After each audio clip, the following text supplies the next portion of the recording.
श्रीनगरमधील Naugam police ठाण्यात भीषण स्फोट, 6 पोलिसांचा मृत्यू तर 27 जण जखमी। फरीदाबादमधून जप्त केलेल्या अमोनियम नायट्रेटचा स्फोट, फॉरेन्सिक टीम तपासणीसाठी घेत होती नमुने।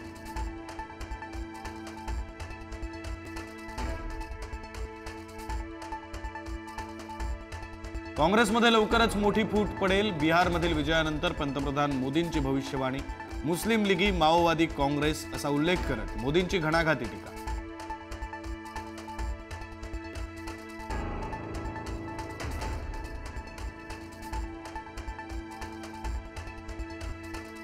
बिहारमध्ये पुन्हा कधीही जंगलराज येणार नाही। दिल्ली पक्ष मुख्यालयामध्ये आयोजित विजयी मेळाव्यात मोदींचा विरोधकांना टोला।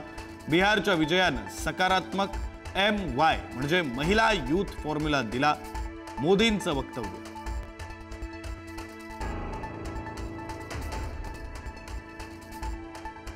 बिहारमध्ये सत्ताधारी NDA 200 पार। बिहारमध्ये भाजप पहिल्यांदाच नंबर 1 चा पक्ष, 90 जागांवर विजय मिळवत भाजप क्रमांक 1 चा पक्ष, तर 84 जागांसह नितीश कुमारांचा JDU दुसऱ्या नंबरवर। राहुल गांधींनी देशात सुरू केलेल्या विषारी प्रयोगाला बिहारी जनतेने उत्तर दिलं। मुख्यमंत्री फडणवीसांचं वक्तव्य, राहुल गांधी संविधानिक संस्थांचा अपमान करतील तोपर्यंत हीच अवस्था होईल, फडणवीसांचा इशारा।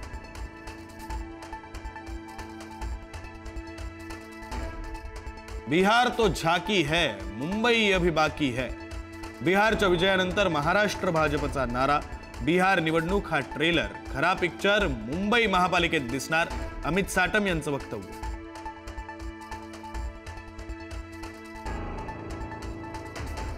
माझंही पवार साहेबांवर प्रेम, आगामी निवडणुकीच्या पार्श्वभूमीवर अजितदादांचं शरद पवारांबाबत मोठं विधान। झालं गेलं गंगेला मिळालं, आपल्याला खूप पुढे जायचंय, दादांच्या वक्तव्यानं चर्चा।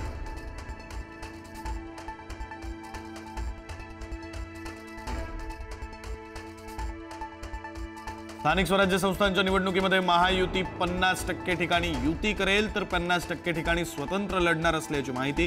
कुठे युती होणार कुठे नाही याकडे लक्ष।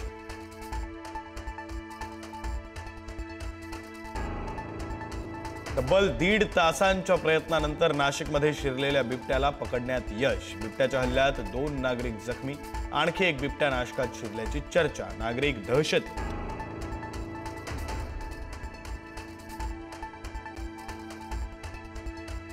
नगर मनमाड हायवेवरील टाकळी फाटा इथं लक्झरी बस आणि कारचा भीषण अपघात।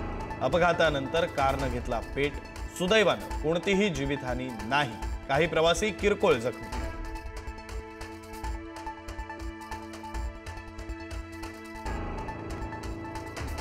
नवीन हंगामात 15 लाख टन साखरेच्या निर्यातीला परवानगी, पण जागतिक बाजारात दर पडल्यानं निर्यातीमध्ये अडचण। इथेनॉलसाठी कमी साखर वळवल्यानं साखरेचं उत्पादन आणि देशांतर्गत साठा वाढणार।